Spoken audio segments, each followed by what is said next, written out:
Thinking about selling your home, but not sure if you should make repairs first. I'm Lauren. This is Raul with the Schrader Group. And today we're answering one of the most common questions homeowners ask. Can I sell my home as is? So let's start with the basics, shall we? Do it.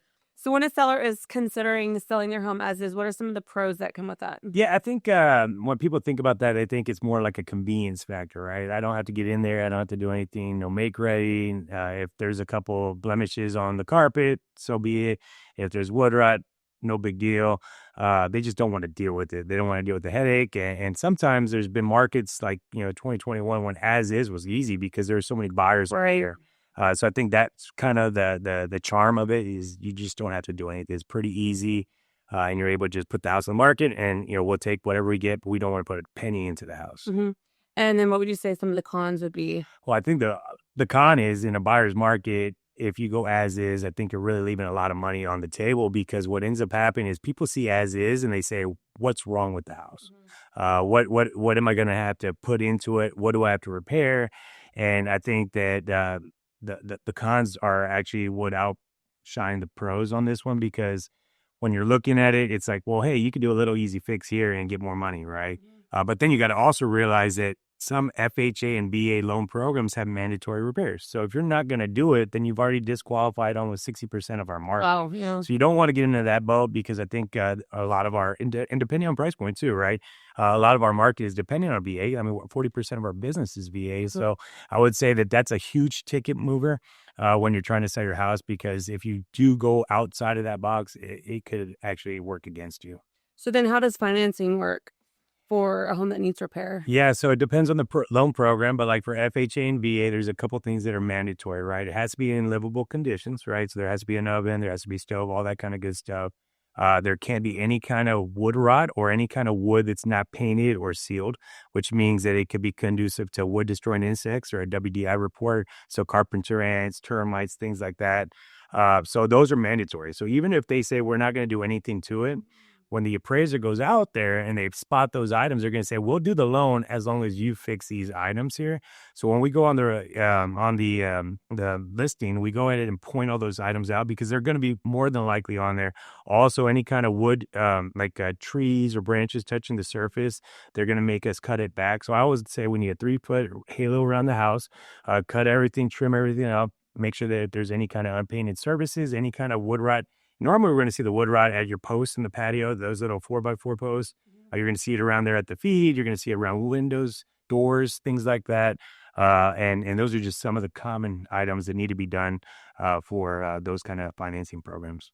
And I'm just curious, when you've been on appointments where people want to sell as is, do they know that those are the mandatory things before requesting? No, because sometimes, people bought it cash. And so if you're buying cash, then it's okay, right? There's nobody that's going to second guess that.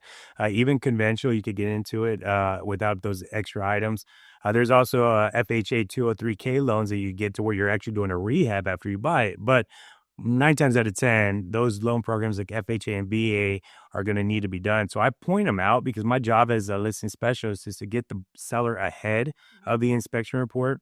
And if you really think about it, what ends up happening with the buyers, they walk in and say, oh, wow, the carpet needs to be redone. They're going to automatically think retail, $10,000, or the house needs to be painted $12,000, when in reality, it might be $2 or $3 grand to do one thing. It might be just touch up paint or even paint a house for $3 grand, with our trades that we work with. I mean, there's just a lot of different angles that buyers would use the defects against the seller when we could offset it and just getting ahead of the game. Good to know.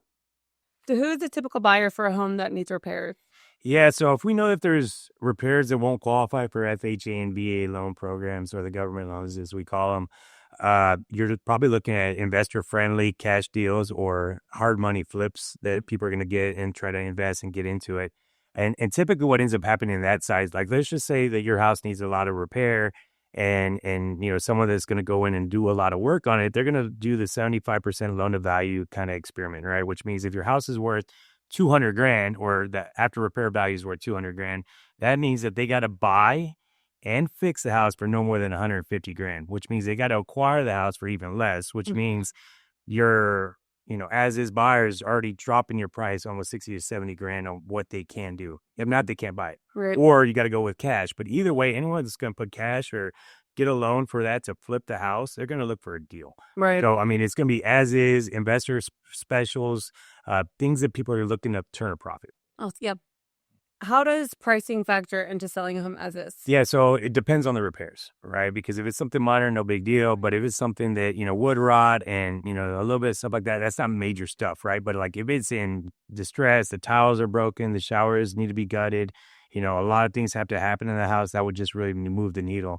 So what I go in is I go and get my comparable market analysis, and I'm actually looking at average to high, average to low. So just depending on where we fit, pick and choose depending on what I've seen at the property, what kind of maintenance it needs. Is it just deferred maintenance? Change out air filters, wood rot like we were talking about, maybe some caulking around the exterior, maybe some paint, not a big deal.